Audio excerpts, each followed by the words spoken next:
Homeward Bound Daily Devotional by Ellen G. White. A Little Heaven on Earth, September 2nd.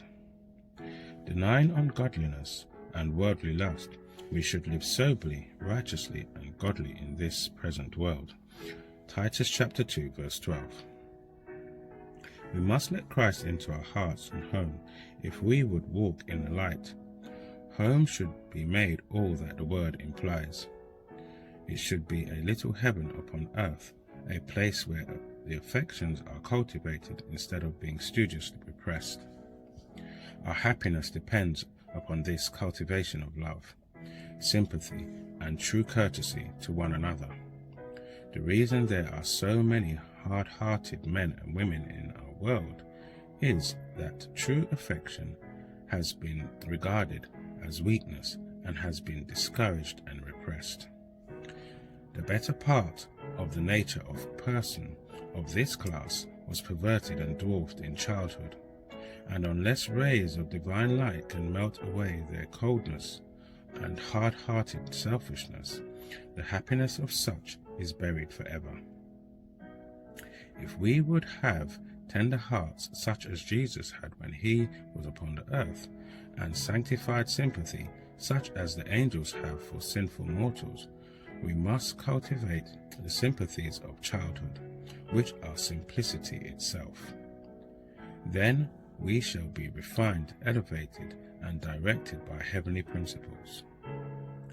A cultivated intellect is a great treasure, but without the softening influence of sympathy and sanctified love, it is not of the highest value. We should have words and deeds of tender consideration for others.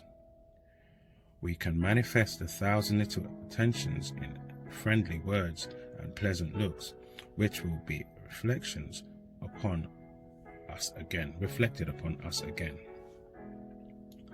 Thoughtless Christians manifest by their neglect of others that they are not in union with Christ. It is impossible to be in union with Christ and yet be unkind to others and forgetful of their rights. Many long intensely for friendly sympathy. God has given each of us an identity of our own, which cannot be merged into that of another, but our individual characteristics will be much less prominent if we are indeed Christ's and His will is ours. Our lives should be consecrated to the good and happiness of others as was our Saviour's. We should be self-forgetful, ever looking out for opportunities, even in the little things, to show gratitude for favors we have received of others, and watching for opportunities to cheer others and lighten and relieve their sorrows and burdens by acts of tender kindness and little deeds of love.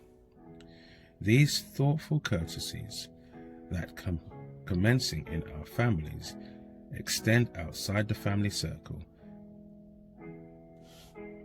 help make up the sum of life's happiness, and the neglect of these little things make up the sum of life's bitterness and sorrows. Thank you for listening. I hope you can listen tomorrow.